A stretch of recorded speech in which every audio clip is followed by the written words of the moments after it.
I hate using public restrooms, like, because women don't know this. Guys' restrooms are filthy. Like, every guy's urinal is surrounded by a lake of urine.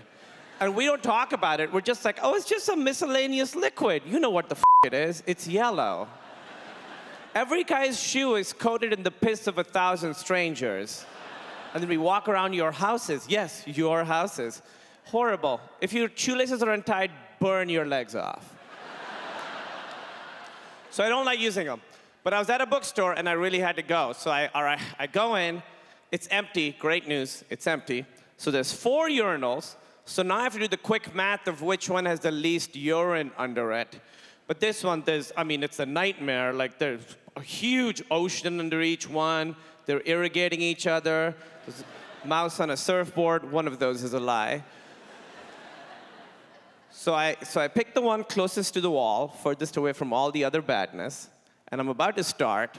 Right before I start, this guy comes in.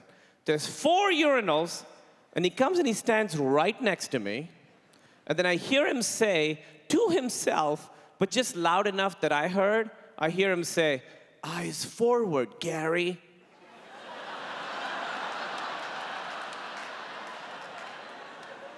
There's nobody else with him. So he gets the urge to stare so bad that he has to talk himself into the sport of not staring. So I'm like, all right, I'm gonna let this guy finish, then I'll start. 30 seconds later, I hear him go, "Eyes forward, Gary." So he's losing the battle. So I work up my courage, and I look out of the corner of my eye just to see what's going on. And it's a normal guy, and on his shoulders is a little 2-year-old boy staring at my dick. It's f***ing Gary.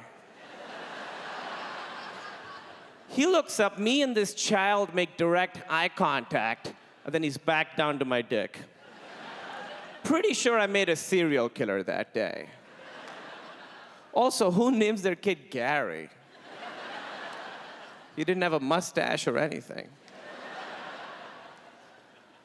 You know how some people are too stupid to have opinions, you know what I mean? Like, they haven't earned the right to have opinions. I was talking to this guy. Background, I was raised Muslim. Hold for applause. All right, got it. I was raised Muslim, and I was talking to this guy, and he was never Muslim, you know, like, never, like, not even during college. Like, I was drunk, I just touched the Quran, I swear. Doesn't count. When we were talking about the gender inequality in Saudi Arabia, and he looks at me, I swear, he looks at me, and he's like, "It's not really their fault, Kumail. The Quran says women can't drive." Pretty f***ing sure the Quran never said that. Because if the Quran had said women can't drive cars 1,400 years ago, I would be at the mosque right now. So would all of you. If 1,400 years ago the Quran was like, someday there will be a metallic box that will carry you wherever you want. This we predict. It will have 4 wheels, and you'll have to put gas, and it tells you how fast you're going, and you'll have a thing to control it, and women shouldn't drive it. I would be like, I know 2 things for f***ing sure. Islam is the one true religion, and women shouldn't drive.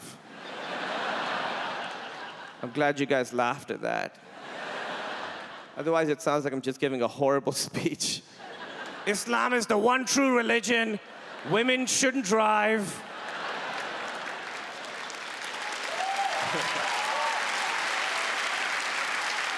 Do you guys know what the Library of Congress is? Library of Congress is in America. They've been archiving, like, on hard drives every, like, piece of literature ever written. Every piece of literature ever written. They also revealed a few months ago that they've been archiving every tweet that's ever been tweeted right next to the same hard drives that carry the best literature ever written.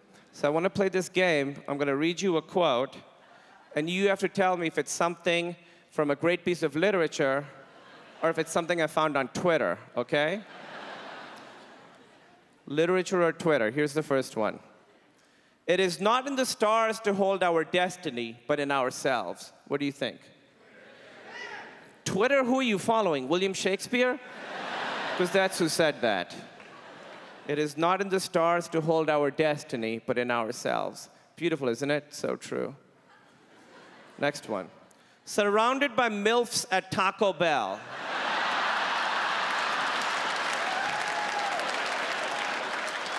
Thank you, Montreal. That's fantastic.